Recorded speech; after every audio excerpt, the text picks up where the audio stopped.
Halo, back again sama aku Edwin. Udah siap belum? Sebelum itu aku ingatkan lagi buat kalian yang baru mampir ke channel ini. Selamat datang di channel teknologi yang akan selalu menyajikan konten-konten menarik seputar tutorial penggunaan kamera, editing, ataupun unboxing alat-alat canggih. So, jangan ragu untuk klik subscribe dan nyalakan lonceng notifikasinya agar kalian gak ketinggalan info-info menarik dan gak kalah penting dari channel ini. Oke, udah siap ya? Check it out. Dalam melakukan siaran radio, seorang penyiar harus memahami beberapa keterampilan siaran seperti teknik vokal, air personality, dan visualization. Oke, kita mulai dari teknik vokal. Dalam sebuah penyiaran, ada beberapa teknik vokal, diantaranya natural, ceria, diafragma, konversasional, dan lain-lain. Nah, jadi jadi bicara di radio itu nggak boleh asal cuap ya. Penyiar radio harus bisa menguasai beberapa teknik vokal agar enak didengar. Oke, next ada air personality. Nah, air personality ini adalah komunikasi kepribadian yang artinya cara berbicara atau pembawaan karakter penyiar dalam siaran. Karakter ini akan membangun alam bawah sadar pendengar agar tetap stay mendengarkan. Dan sebuah karakter juga harus ditempatkan di tempat yang benar. Misalnya, konten horor, tapi pembawaan si penyiar bawaannya ceria ya, nggak ada seremnya lah sob ya, nggak matching kan ya. Oke, next visualization. Ini adalah menerjemahkan kata-kata yang mengandung gagasan menjadi gambar secara individual. Nah, selanjutnya di sini aku bakal jelasin tahapan produksi dengan standar operasional (SOP), yaitu 1. Praproduksi. Ini merupakan tahap perencanaan dan persiapan dari sebuah produksi. Tahap ini meliputi ide atau gagasan, yaitu penemuan dan pemilihan ide apakah menarik dan layak dijadikan sebuah program.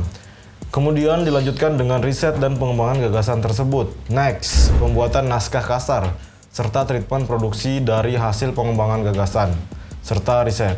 Next, perencanaan awal. Tahap ini meliputi perencanaan interpretasi produksi, planning meeting, stage design, tata cahaya, tata suara, make up, wardrobe, dan fasilitas teknik.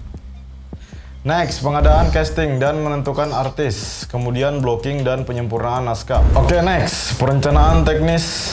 Tahap ini untuk menentukan peralatan yang dibutuhkan sesuai konsep, seperti pemilihan kamera. Perencanaan grafis, konstruksi produksi, penyelesaian administrasi dan kontrak perizinan, budgeting serta pemantapan produksi. Next, rehearsal script, yaitu naskah yang digunakan untuk persiapan ketika latihan. Dalam naskah ini sudah tercantum secara detail tentang setting, karakter, dialog, dan adegan. Next, pra-studio. Rehearsal. Kemudian dimulai dengan briefing kru serta reading para pemain yang dipimpin oleh sutradara atau pengarah acara.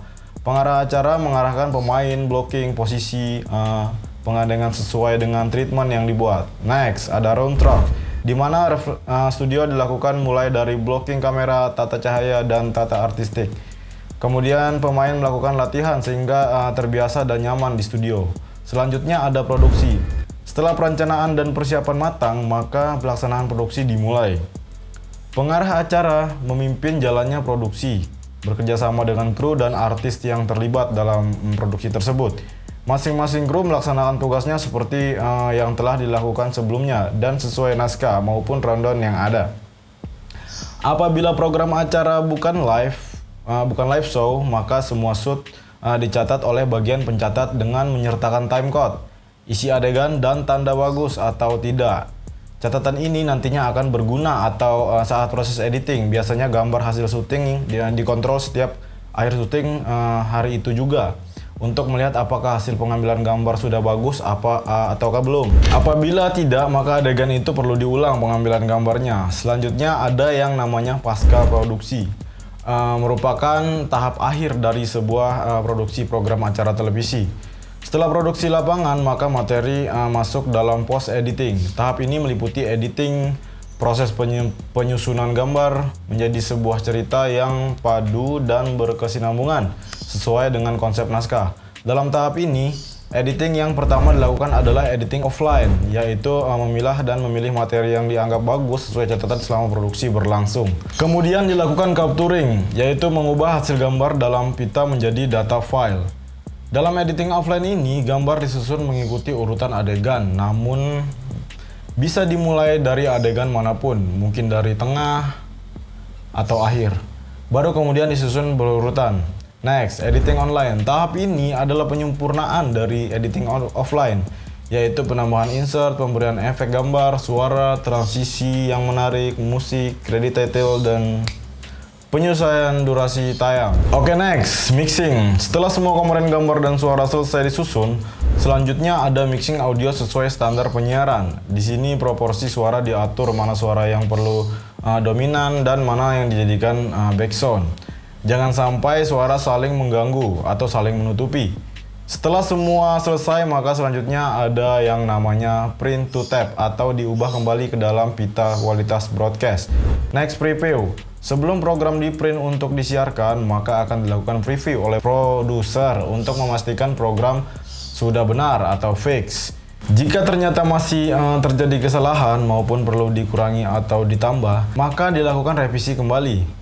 Setelah revisi fix, barulah print on tape dan siap tayang. Tape yang digunakan masing-masing stasiun televisi belum tentu sama. Ada yang menggunakan jenis pita Betcam, divisi Pro, divisi Cam, dan lainnya.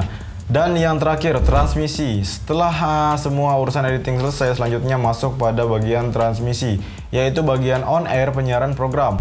Oke sob, itu dia tadi penjelasan seputar penyiaran yang bisa aku bagiin hari ini. Semoga bermanfaat. Tetap stay safe, jaga diri, jaga keluarga, jaga doi. Aku Edwin, sekian ya. See you.